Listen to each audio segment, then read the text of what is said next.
Bonjour à toutes et à tous.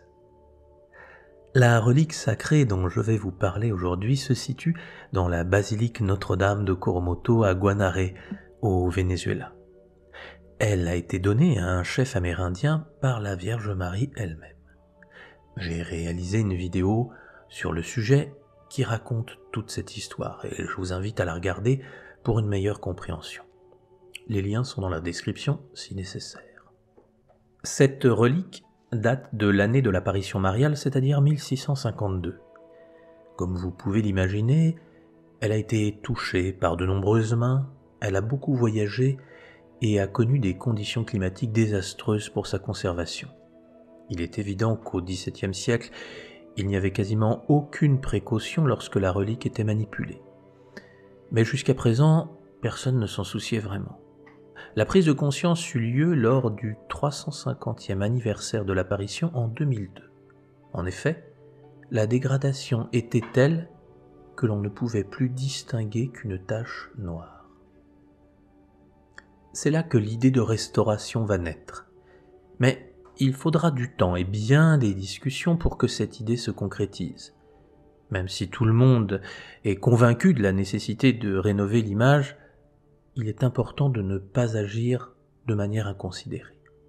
Ainsi, différents experts donnèrent leur avis et il a fallu bien sûr établir un budget car tout cela coûte cher. Finalement, les travaux vont débuter le 11 mars 2009. Une équipe pluridisciplinaire d'experts va intervenir afin de restaurer l'image et lui permettre de trouver un meilleur environnement de conservation. Ces manipulations vont également être une opportunité pour analyser l'image et obtenir des informations grâce aux techniques modernes. Je ne vais pas vous décrire ici tout le processus technique, mais je vous laisse en description des sites pour celles et ceux qui voudraient aller plus loin. Je vais me focaliser sur les résultats des analyses. Comme vous pouvez l'imaginer, les reliques ont de tout temps été des sources importantes de revenus pour des personnes peu scrupuleuses, et il existe donc de nombreux faux. À des époques où les sciences étaient moins avancées, il était facile pour des individus à la parole agréable et à la morale douteuse de faire passer un vulgaire bout de bois pour un morceau de la croix ou un os de poulet pour les restes de Saint-Pierre. Aujourd'hui, les analyses donnent des résultats factuels, qui permettent ainsi d'avoir des informations précises sur l'authenticité des objets étudiés. Un petit rappel tout d'abord. La relique est finalement très petite. Elle mesure 2,5 cm de haut sur 2 cm de large. Mais les études ont montré que l'image dans son état d'origine était plus grande. Au fil du temps, elle a été coupée, retaillée, et on trouve des arcs de déchirure. De plus, des documents plus anciens donnent des mesures plus grandes. D'ailleurs, c'est un des premiers constats que vont faire les experts, c'est que l'image est dans un très mauvais état et qu'elle a subi bien des altérations. Les dommages causés sont directement imputables au manque de compétences dans sa manipulation. Le plus grand dommage constaté est dû aux perforations et à l'utilisation excessive d'adhésifs comme de la colle. On trouve en effet de nombreux trous provenant d'aiguilles sur l'image et on pense qu'il s'agit très certainement en fait d'une technique utilisée pour faire des reproductions d'images. Évidemment, de telles manipulations ont été désastreuses. Au cours des premières étapes du processus, on a mesuré le pH des éléments qui contenaient l'image. Le pH, vous le savez sûrement, c'est une échelle qui permet de mesurer si un milieu est acide ou alcalin.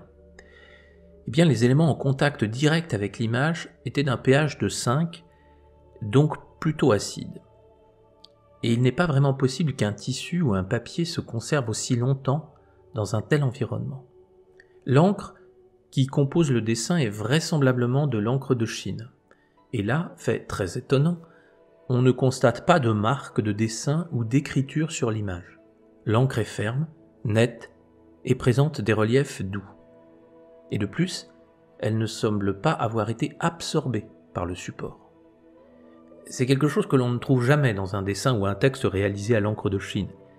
Il serait impossible à quelqu'un de reproduire cet effet aujourd'hui en utilisant les outils du XVIIe siècle. C'est un peu comme si l'encre était apparue dans la parfaite position plutôt que déposée par une plume ou un outil d'écriture. Ensuite, le dessin a été observé dans sa globalité, notamment par l'anthropologue Nemesio Montiel.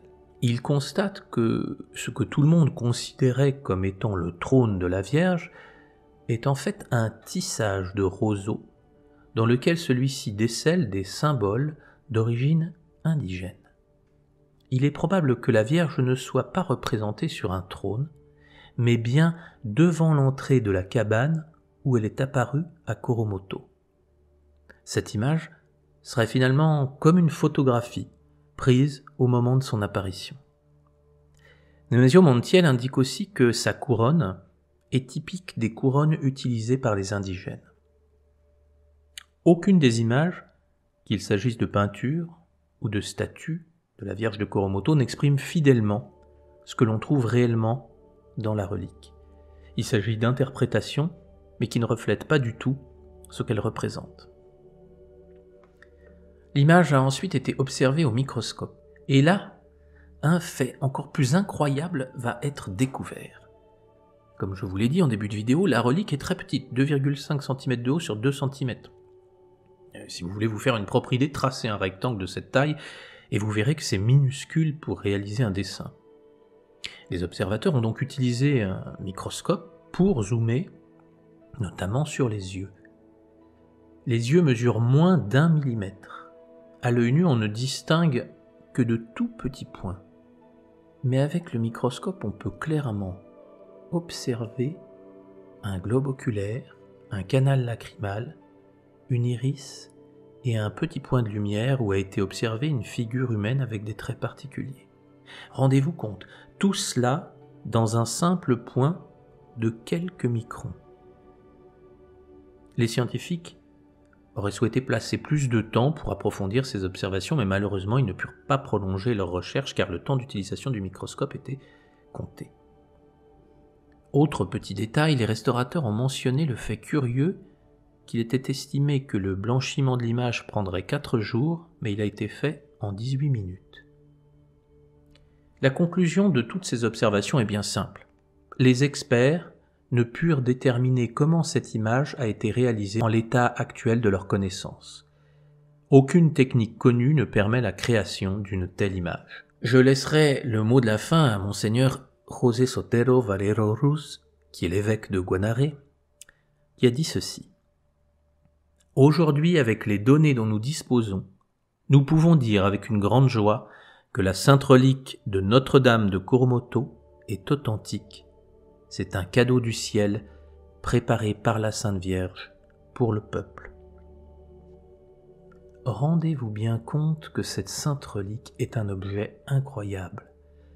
Ce qui pouvait sembler être une légende est bien un fait réel, et il est appuyé par une preuve physique qui est au-delà de tout soupçon. Il y aurait encore bien des choses à dire sur ce sujet, et cette vidéo est loin d'être exhaustive. Mais elle vous permet d'avoir l'essentiel afin de comprendre le miracle de cette image. Certains d'entre vous me diront sûrement qu'ils aimeraient bien voir cette relique, et ils ne peuvent pas parce qu'elle est très loin, et bien sûr c'est dommage. Cette image, c'est un don précieux du ciel. Mais elle ne doit pas vous faire oublier que vous possédez vous aussi une image sacrée qui se trouve à l'intérieur de vous.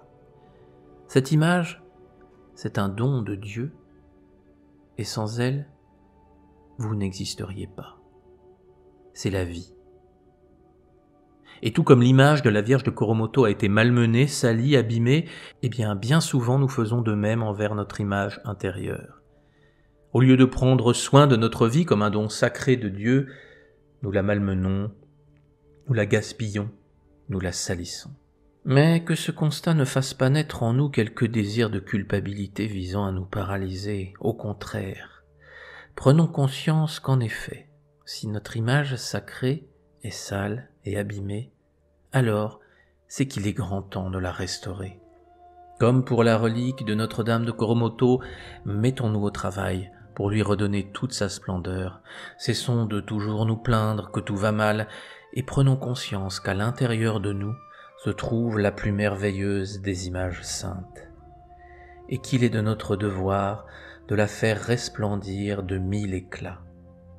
Dès maintenant, prenez conscience que vous êtes en vie, que Dieu vous a donné ce merveilleux cadeau et que votre vie peut être comme un soleil qui se lève et illumine le monde de sa lumière.